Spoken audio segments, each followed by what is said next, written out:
یہ موضوع کس قدر اہم ہے اس کو اچھی طرح سمجھ لیجیے.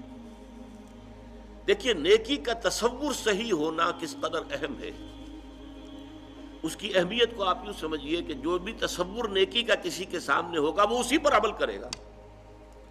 اگر کوئی محدود سا تصور ہے اس کے ہاں نیکی محدود درجے میں رہے گی، کوئی سطحی سا تصور ہے اس کے ہاں نیکی وہ سطحی رہے گی. اب مثال کے طور پر میں آپ کو بتاؤں، ہمارے ہاں عام طور پر اللہ ماشاء اللہ کٹر مذہبی قسم کے جو لوگ ہوتے ہیں وہ شریعت کے ظاہری احکام میں بہت سخت، بہت متشدد. ذرا سا ادھر سے ادھر ہو گیا، کسی نے حنفی مسجد میں رفع یدین کر لیا تو قیامت برپا ہو گئی. یہ کون آ گیا ہمارے یہاں؟ حالانکہ کون سی بڑی قیامت آ گئی اس میں؟ کسی نے اونچی زبان سے اونچی آواز میں اگر آمین کہہ دی تو ایک مصیبت ہو گئی.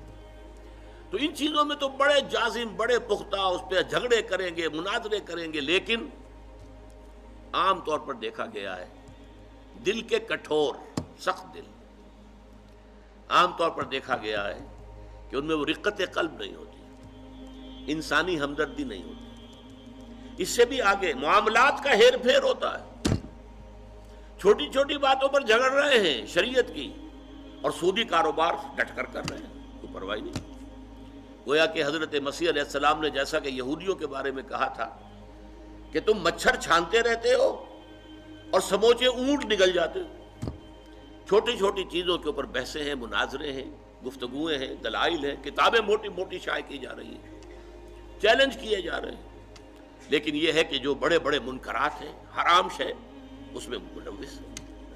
تو یہ ایک نیکی کا ایک خاص تصور ہے کہ جو ہمارے ہاں ایک مذہب کا جو کٹر مذہبی طبقہ ہے عام طور پر اس کے اندر پایا جاتا ہے.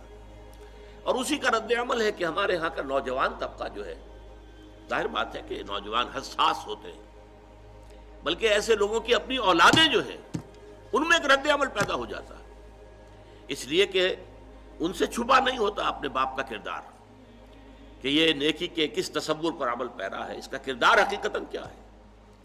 اس میں ہمدردی جو ہے نوع انسان کی نام کو موجود نہیں. کسی کو تکلیف میں دیکھ کر اس کا دل جو ہے دکھتا نہیں، اس کا ہاتھ اپنی جیب کی طرف نہیں جاتا کسی بھوکے کو دیکھ کر.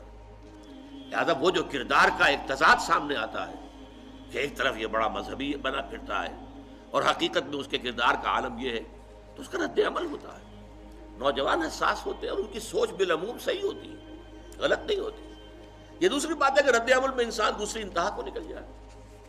تو ایک تصور تو یہ ہے ہمارے معاشرے کے اندر جو مذہبی طبقات ہیں اور زیادہ کٹر قسم کے جو مذہبی لوگ ہیں ان کے اندر آپ کو یہ تضاد نظر آئے. اس کا بالکل برعکس معاملہ ہے ہمارے ہاں کا جو لبرل طبقہ ہے، وکلاء ہیں، ڈاکٹرز ہیں، تعلیم یافتہ لوگ ہیں، ایجوکیٹڈ ایلیٹ ہیں، پروفیشنلز ہیں. ان سے آپ کو ایسی باتیں سننے کو ملیں گی کہ جناب نماز روزہ تو انسان کا انفرادی فعل ہے، کوئی کرے نہ کرے، ہاں جھوٹ نہیں بولنا چاہیے، ایفاء عہد ہونا چاہیے، کسی کو دھوکہ نہیں دینا چاہیے. یہ بالکل برعکس کہ معاملات انسانی کے اندر اپنا فرض ادا کرنا چاہیے. آپ اگر کہیں ملازم ہیں اور تنخواہ لے رہے ہیں تو اپنے فرائض منصبی جو ہے پوری طریقے سے تہہ دل سے ادا کریں، پورا اس کا حق ادا کریں، تاکہ آپ کے لیے اس میں ریمونریشنز آپ کو تنخواہ اور الاؤنسز مل رہے ہیں وہ جائز ہو جائیں. یہ وہ تصور ہے ان کے ہاں کے جو نیکی کا ایک تصور جو ہمارے ہاں کے تعلیم یافتہ طبقات کے اندر نظر آتا ہے کہ وہ عبادات وغیرہ کی کوئی خاص اہمیت نہیں ہے. بس نماز روزہ تو ٹھیک ہے، اپنے لیے ہے، جو شخص کر لے، نہ کرے کیا فرق پڑتا ہے، حالانکہ وہ فرائض ہیں دین کے. لیکن یہ ہے کہ اصل کردار، اصل جو نیکی ہے وہ تو یہ ہے.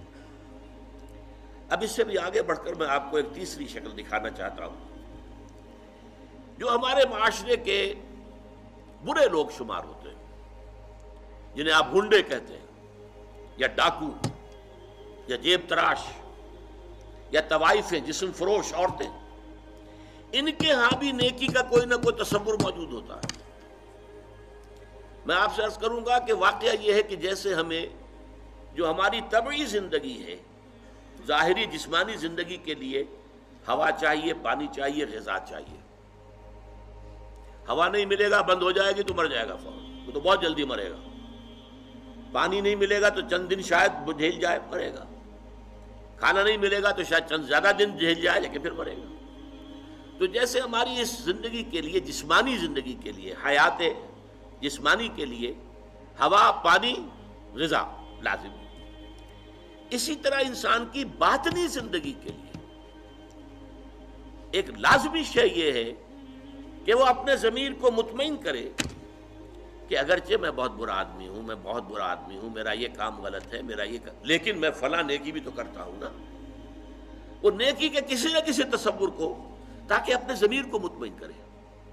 ضمیر کی خلش جو ہے وہ در حقیقت اس کو چین نہیں لینے دے گی جب تک کہ وہ اپنے ضمیر کی خلش کو مٹانے کے لیے کہ میں برا ہوں، ٹھیک ہے، میں ڈاکو ہوں، لیکن دیکھو میں یتیموں کی پرورش کرتا ہوں، میں تو ان لوگوں کے ہاں ڈاکہ ڈالتا ہوں نا جنہوں نے دولت کے انبار جمع کر لیے، حرام خوری کے ذریعے سے لوگوں کا خون چوسا ہے. ان سیٹھوں نے، ان کارخانے داروں نے غریب مزدوروں کے خون سے اپنے یہ محل تعمیر کیے، ہم ڈاکہ وہاں ڈالتے ہیں.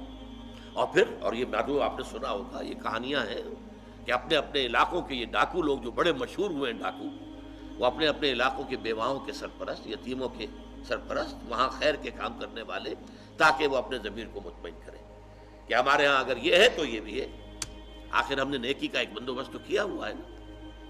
اس طرح جیب تراش آپ کو مل جائے گا. ان کے ہاں بھی ایک رولز آف کانڈکٹ ہیں.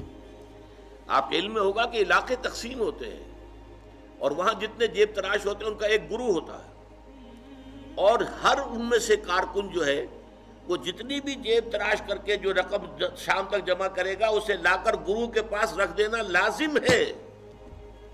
اگر اس میں سے کچھ رکھے گا تو بے ایمان ہے. یعنی جہاں تک جیب تراشی کا تعلق ہے اس میں بے ایمانی کا کوئی تعلق نہیں.